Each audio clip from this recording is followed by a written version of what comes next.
이렇게 우상과 관련해서 이야기를 하다 보니까 특히나 이제 다음 주 월요일 10월 31일이 이제 할로윈이잖아요. 그래서 종교적 관점에서 생각해보는 할로윈과 관련된 내용을 여러분들과 좀 함께 나눠 보려고 준비해 봤어요.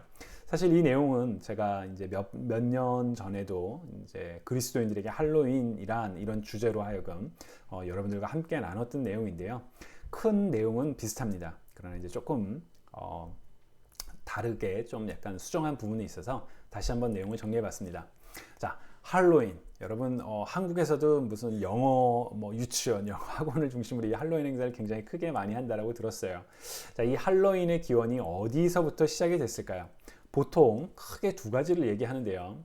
하나는 이제 만성절이라고 불리는 그 가톨릭의 일종의 종교 축일 기념일이에요. 근데 그 날에 전날 All Hallows Eve, 여기서 할로윈이라는 단어가 나왔다라고 이야기를 합니다. 교황 그레고리우스 3세가 이제 11월 1일에 순교자와 모든 죽은 사람들을 기념하는 날로 이 날을 정했다라고 그래요. 그래서 이제 All Saints Day, 모든 성자들의 날이라고 이제 그래서 그 전날이 이제 할로윈이다. 그러니까 사실 할로윈은 기독교적인 행사다라고 설명을 하시는 분들이 있어요. 그러나 가톨릭과 기독교에서 성인에 대한 인식이 다릅니다. 기독교에서, 개신교에서, 저 기독교라고 하면 안 되죠. 개신교에서 성인은 모든 믿는 사람들을 가리켜요. 사실 성경에서 말하는 성인은 모든 믿는 사람들이거든요. 근데 가톨릭은 이 성인에 대한 그 좀 숭배라고 할까요? 아니면 성인의 그 역할을 조금 더 많이 강조를 해요. 그래서 이제 우리가 성인들에게 기도하면 대표적으로 이제 마리아를 얘기를 들 수 있겠죠.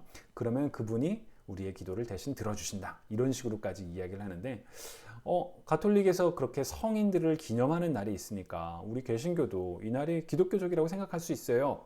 라고 말할 수 없겠죠. 그리고 또 하나 할로윈의 기원으로 많이 손꼽히는 날이 사마인이라고 해서 켈트족의 풍습과 연관되어 있습니다. 이날은 죽은 자의 영혼이 살아있는 자들에게 와서 함께 있는 날로 이렇게 여겨집니다. 그래서 이 죽은 자들이 우리와 함께 존재하게 되니까 그들로부터 나를 보호하기 위해서 같이 죽은 자의 모습으로, 그래서 공포스럽거나 괴기스러운 모습으로 이렇게 꾸미는 날, 그래서 그날에서 이 할로윈이 기원한 것이다 라고 이야기를 하기도 합니다. 제가 이 할로윈과 관련돼서 이야기를 하고 또 다시 생각해 볼 때마다 우리가 가장 초점을 맞춰야 되는 건 이 날의 기원이 명확하지 않다라는 거예요. 이게 정말 켈트족에서 왔는지 아니면 가톨릭에서 왔는지 아니면 일종의 종교 혼합주의에서 왔는지 명확하지 않은데 어느 순간 사람들이 다 지키고 있는 거예요. 마치 빼빼로데이처럼요. 여러분 빼빼로데이 언제 분명히 그 빼빼로 만드는 회사에서 이걸 했을 텐데 어느 순간에 그냥 우리가 막 하게 됐잖아요. 그런 것처럼 이 할로윈이 그렇게 퍼졌어요. 이 할로윈과 관련돼서 이렇게 재밌게 생각해 볼 것 중에 하나가 디즈니에서 나온 그 픽사와 같이 만든 코코라는 영화죠. 이 날도 보면 이제 죽은 자들이 돌아올 때 그렇게 같이 죽은 자의 모습을 꾸미는 그런 문화를 바탕으로 이제 벌어지는 여행인데요. 사실 일본에 있는 오봉절이라고 그래요. 막 이렇게 이런 거 그 드라마나 애니메이션에서 종종 나오잖아요. 그래서 막 이렇게 연 같은데 불 담아서 이렇게 달라 올리는 거. 그러니까 다양한 지역에서 그런 사람들이 죽은 자들이 돌아오고 그때 그들을 환영하거나 혹은 그들에 대한 두려움에 대한 인식, 이런 건 좀 많은 지역에서 공통적으로 나타나는 현상이에요. 근데 이게 왜 오늘날 같은 행사가 됐냐? 이 할로윈의 대중화와 관련해서는 19세기 미국의 아이리쉬 카톨릭 이미그런트들이 이제 오게 되면서 대중화가 되었다라고 이야기를 해요. 그러다가 이 행사가 이제 자본과 상업 문화와 연결되면서 막 커져간 거죠. 미국 리테일 피더레이션에서 이번에 나온 그 자료거든요. 보시면 미국 사람들의 69%는 할로윈을 셀러브레이트 할 계획을 가지고 있다라고 얘기를 하고요. 이번 할로윈을 기념하기 위해서 얼마를 쓸 거냐? 10억 달러가 넘는 금액을 사용할 거다라고 이야기를 합니다. 이 10억 달러가 어느 정도의 규모냐면 대한민국의 예산이 500억 달러였다고 그래요. 작년에. 그러면 한국 예산의 50분의 1, 어마어마한 금액을 이 할로윈과 관련해서 사용을 하는 거죠. 그리고 올해 통계에 그 주목할 만한 자료 중에 하나는 개인이 한 사람 평균을 내면 내가 할로윈을 준비하기 위해서 100불 이상을 지출하겠다라고 이야기를 한다고 합니다. 정말 미국에서 살다 보면 이 할로윈을 기념하기 위해서 사람들이 집도 많이 꾸미고 코스튬도 하고 뭐 초콜릿 캔디도 많이 사고 정말 많은 소비를 하거든요. 그러니까 이 할로윈은 그 첫 기원은 종교적인 기원이었지만 이제는 완전히 상업적인 행사로 변질된, 그래서 문화와 재미로 포장된 행사가 되어버렸다고 할 수 있습니다. 자, 할로윈을 함께 즐겨야 할까요? 할로윈을 즐겨도 괜찮을까요? 아마 많은 그리스도인 분들이 이제 고민하시는 질문이라고 생각을 해요.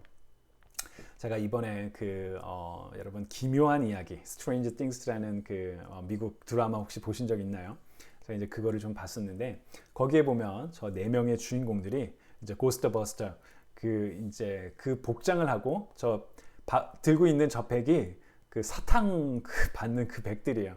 그걸 하고 이제 돌아다니는 장면들이 나와요. 그걸 보면서 그렇지, 저게 또 한편으로는 애들과 친한 친구들과 함께 사탕 받으러 다니고 그게 재미지, 그게 놀이지, 펀이지, 이런 생각이 들더라고요. 아마 할로윈을 그래 즐길 수 있다라고 생각하시는 많은 분들은 이런 관점에서 접근을 하실 것 같아요.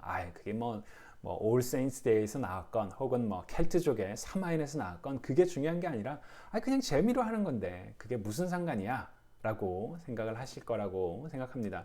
저도 그래서 올해 이제 저희 집 아이가 친구들이랑 같이 다닌다고 할 때 이 설명을 해줬어요. 그래, 이게 사실 어떤 날인데 한 번쯤은 해볼 수 있지 않을까? 그래, 내 친구랑 같이 그렇게 한번 놀아봐. 그것도 기억이지. 이렇게 얘기를 했거든요. 물론 저와 같은 입장을 굉장히 비판적으로 생각하시는 분들 계실 거예요. 실제로 우리가 정말 기독교적인 관점으로 본다면 기독교와 문화의 관계를 어떻게 설정을 할 거냐? 교회는 세상의 문화를 따라가는 것이 아니라 세상의 문화를 그리스도 중심적 문화로 변화시켜야 할 주체라고 할 수 있습니다. 그러니까 문화가 만약 잘못된 거라면 그게 모든 사람들이 다 한다고 그것을 따라가는 게 옳지는 않죠. 그래서 정말 고민을 많이 했어요. 이 아이에게 어떻게 얘기를 해야 될까? 너무 하지 말라라고 얘기를 하면, 그리고 그거를 내가 너무 그 시절에 하고 싶었는데 내 아빠가 목살해서 하지 말라고 해서 내가 못했어 라고 하면 그게 오히려 좀 한처럼 남을까봐, 그래, 한 번 정도는 친구들이랑 한번 해봐, 해도 좋아, 이렇게 얘기를 했는데 성경은 분명하게 우리들에게 얘기를 합니다. 마지막으로 형제자매 여러분, 무엇이든지 참된 것과 무엇이든지 경건한 것과 무엇이든지 옳은 것과 무엇이든 순결한 것과 무엇이든 사랑스러운 것과 무엇이든지 명예로운 것과 또 덕이 되고 칭찬할 만한 것이 있으면 이 모든 것을 생각하십시오. 정말 옳은 게 무엇인지 분별하는 것, 그게 참 중요하다고 할 수 있습니다. 그래서 저도 참 많이 고민이 됐어요. 이걸 어떻게 아이에게 잘 이야기를 할 수 있을까, 이런 생각을 하다가 이제 그래도 한 번 정도는, 그래, 이게 만약 교회에서 할렐루야 나잇이 있으면 이게 고민을 안 하게 되는 문제인데, 이제 아이가 어느 정도 컸고 또 이제 지금 이제 그게 없다 보니까 이제 이런 일이 있는데, 여러분들도 지혜롭게 그냥 무조건 괜찮아 라고 말하기보다는 이게 어떤 면에서 문제가 있고 우리가 다르게 생각해 봐야 돼, 그러나 네가 스스로 판단해 보는 것도 자녀가 컸으면 그렇게 권유해 주시는 것도 좋을 거라고 생각을 합니다.